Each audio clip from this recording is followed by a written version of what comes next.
வணக்கம். இன்றைக்கி நம்ம பார்க்க போகிற சமையல் உடல் எடை குறைக்கிற மாதிரியும் சுகர் லெவல் கண்ட்ரோல் ஆகிற மாதிரியும் ஒரு அருமையான கொள்ளு சூப் எப்படி செய்யலாங்கிறத பார்க்கலாம்.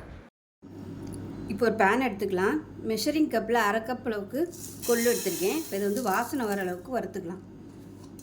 இது வந்து கொஞ்சம் கூட செஞ்சு நம்ம பொடியை அரைச்சி வச்சுட்டோம்னா நம்ம எப்போ தேவைப்படுதோ அந்த சமயம் வந்து டக்குன்னு நம்ம சூப்பு செஞ்சிடலாம்.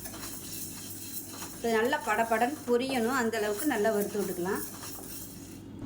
இப்போ கொள்ளு வந்து நல்ல கலர் மாறிடுச்சு. இப்போ 1 டேபிள் ஸ்பூன் அளவுக்கு சீரகம் சேர்த்துக்கலாம்.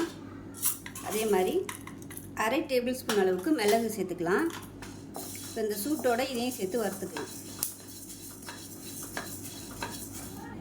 இப்போ பார்த்திங்கன்னா நல்ல ஒரு ஃப்ளேவர் வருது. அந்த சீரகம் மிளகோட ஃப்ளேவர் கொள்ளும் வெடிக்க ஆரம்பிச்சிருச்சு. இந்த ஸ்டேஜில் அமர்த்திட்டு வேறு பிளேட்டுக்கு மாற்றிக்கலாம். இப்போ அது ஆறிடுச்சு. மிக்ஸி ஜாரில் சேர்த்துட்டேன். இப்போ இது வந்து நல்லா நைஸாக அரைச்சிட்டு பார்க்கலாம். இப்போ பாருங்கள், நல்லா நைஸாக பொடிச்சிட்டு வந்துட்டேன். இதை வந்து வேறு பவுலுக்கு மாற்றிக்கலாம். இப்போ இதை வந்து ஒரு பவுலுக்கு மாற்றிட்டேன். இப்போ நம்ம இந்த பொடியிலேருந்து ஒரு 3 டேபிள் ஸ்பூன் மட்டும் எடுத்துக்கலாம்.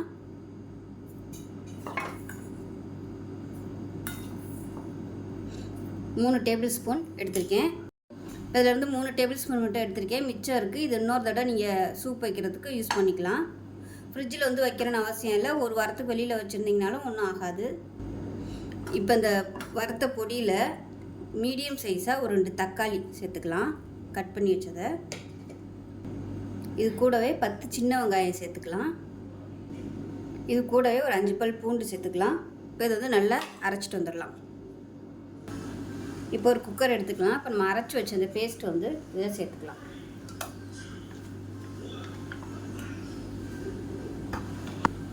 இப்போ இந்த மிக்ஸியை அலசிட்டு தண்ணி சேர்த்துக்கலாம். 1 கப் அளவுக்கு தண்ணி சேர்த்துருக்கேன். இன்னும் வந்து 1 கப் அளவுக்கு தண்ணி சேர்த்துக்கலாம்.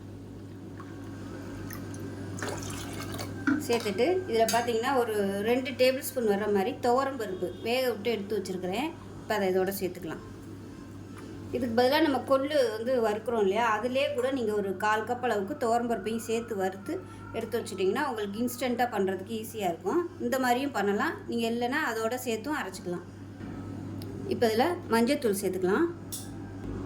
1/4 டேபிள் ஸ்பூன் அளவுக்கு உப்பு சேர்த்துக்கலாம். இப்போ இதில் கொத்தமல்லி இலை வந்து இந்த மாதிரி தண்டோடு சேர்த்துக்கோங்க. வெந்து வந்ததுக்கப்புறமா நம்ம வந்து அந்த தண்டை அப்படியே எடுத்துடலாம். இப்போ இதில் மேலாப்பில் 2 சொட்டு எண்ணெய் விட்டுக்கலாம், பொங்கி வராமல் இருக்கிறதுக்கு.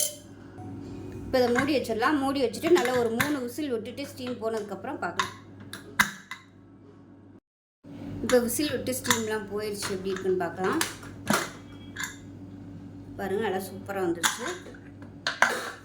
இதில் வந்து தண்ணி ஊற்றணும்னு விருப்பப்பட்டிங்கன்னா நீங்கள் இன்னும் கூட தண்ணி சேர்த்துக்கலாம். அவ்வளோதான். குடிக்கிற பதத்துக்கு சூப்பராக இருக்குது. இது வந்து சூப்பு இல்லை ரசம் எப்படி வேணாலும் வச்சுக்கலாம். சூப்பராக இருக்கும் டேஸ்ட்டு. அப்படி ஒரு வேளை ரொம்ப கெட்டியாக இருக்குது, தண்ணி ஊற்றணும் அப்படின்னு நினச்சிங்கன்னா தண்ணி வந்து நல்லா கொதிக்கிற தண்ணியை ஊற்றி திருப்பி ஒரு 1 நிமிஷம் கொதிக்க விட்டு எடுத்துக்கோங்க. அவ்வளோதான். சூப்பரான சூப்பு ரெடி ஆயிடுச்சு. கொள்ளு சூப்பு ரெடி ஆயிடுச்சு. ஸோ செஞ்சு பாருங்கள். செஞ்சு பார்த்துட்டு எப்படி வந்துச்சுங்கிறத சொல்லுங்கள். வீடியோ பிடிச்சினா லைக் பண்ணுங்கள், கமெண்ட் பண்ணுங்கள், சேனலை சப்ஸ்கிரைப் பண்ணுங்கள், பக்கத்தில் உள்ள பெல் பட்டனையும் ப்ரெஸ் பண்ணுங்கள். நன்றி.